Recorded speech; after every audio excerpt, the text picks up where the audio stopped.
নজর রাখবো পরবর্তী খবরে। টাটার শূন্য কারখানার জমিতে মোদির সভা।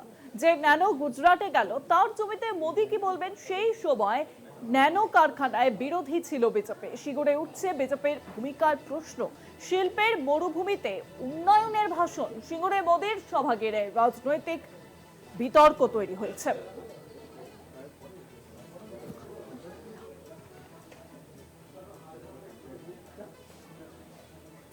সামনেই 26-এর বিধানসভা নির্বাচন। ইতিমধ্যেই প্রধানমন্ত্রী নরেন্দ্র মোদী তিনি বেশ কিছু সভা ইতিমধ্যেই করে ফেলেছেন বঙ্গে।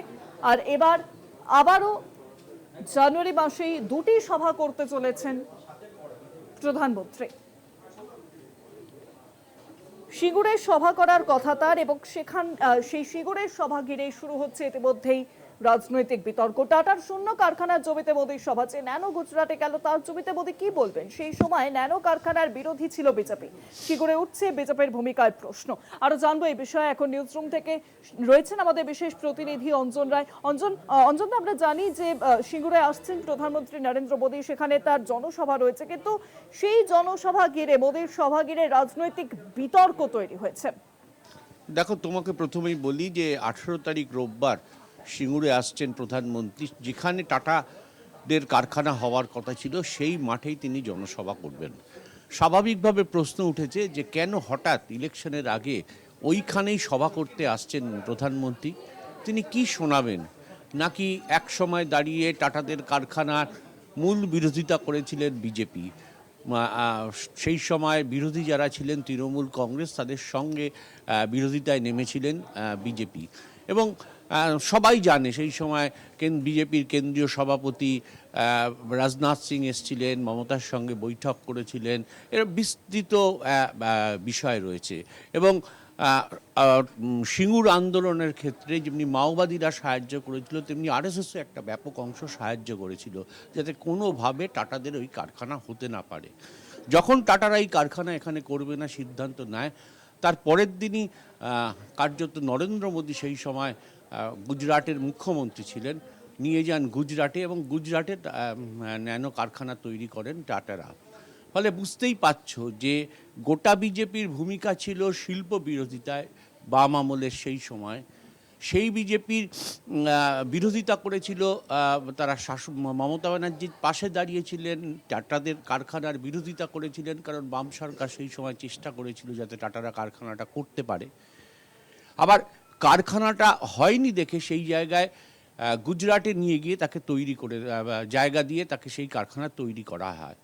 সেই সময় দাঁড়িয়ে প্রধানমন্ত্রীর কি ভূমিকা, মুখ্যমন্ত্রী নরেন্দ্র মোদীর, গুজরাটের মুখ্যমন্ত্রীর কি ভূমিকা ছিল? আজকে তিনি প্রধানমন্ত্রী হয়েই টাটাদের কারখানার মাঠে এসে যেখানে মরুভূমি তৈরি হয়ে গেছে সেখানে তিনি কি বলবেন? ফলে এইগুলো নিয়ে প্রশ্ন উঠছে যে যারা একসময় বিরোধিতা করেছিলেন এই রাজ্যের শিল্পের, টাটা কারখানা, নন্দীগ্রামের কারখানা, ইন্ডাস্ট্রি, এই স্টিল কারখানা শালবনীতে, তাদের মধ্যে আজকে দাঁড়িয়ে কেন এই পরিবর্তন? তারা কি সত্যি সত্যি তার জন্য ক্ষমা চাইবেন? প্রধানমন্ত্রীর বক্তব্যটা কি থাকবে? প্রধানমন্ত্রী কি বলবেন যে টাটারা আসবে, এখানে কারখানা করবে, নাকি বলবেন যে সেই সময় বিরোধিতা করে আমরা ভুল করেছিলাম? এইটা নিয়েই বিতর্ক তৈরি হয়েছে। কেন ঠিক ওই জায়গায় নিয়ে যাচ্ছে প্রধানমন্ত্রীকে? কি উদ্দেশ্য বিজেপির, এবং বিজেপি কি চাইছে? যারা বিরোধিতা করে রাজ্যের শিল্প স্থাপন করতে দেয়নি তারা এখন কি বলতে চাইছে, তাদের বক্তব্যটা কি?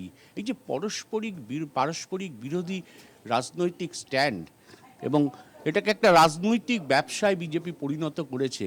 কার্যত বিতর্ক আরও বাড়ছে প্রধানমন্ত্রীকে নিয়ে আসার জন্য। নিশ্চয়ই 18 তারিখ এসে তিনি কিছু বলবেন এবং সেটা নিয়ে নির্বাচনে প্রচারে যাবেন বিজেপি কর্মীরা। কিন্তু সেই পুরনো ইতিহাস কি কেউ ভুলে যাবে? কিভাবে টাটাদের কারখানা নষ্ট করে দেওয়া হয়েছিল, কিভাবে বিরোধিতা করা হয়েছিল, কিভাবে তৃণমূলের সঙ্গে যোগাযোগ করে রেখেছিল আরএসএস, সাহায্য করেছিল টাটাদের বিরুদ্ধে আন্দোলন করতে। ফলে এই চিত্রগুলো উঠে আসছে বারবার। দেখা যাক প্রধানমন্ত্রী কি বলেন 18 তারিখ, এবং তারপর তাকে নিয়ে আবার কোন পথে রাজনৈতিক বিতর্ক হয় সেদিকে লক্ষ্য রাখি আমরা। একদমই তাই। অনেক ধন্যবাদ অঞ্জন দা। নিউজরুম থেকে ছিলেন আমাদের বিশেষ প্রতিনিধি অঞ্জন রায়। রবিবার দিন সভা রয়েছে প্রধানমন্ত্রী নরেন্দ্র মোদীর সিঙ্গুরে এবং সেখান থেকেই তিনি কোন বার্তা দেন এবং ২৬-এর বিধানসভা নির্বাচনের জন্য কি রণকৌশল বেঁধে দেন সেদিকেই নজর রয়েছে রাজনৈতিক মহলে।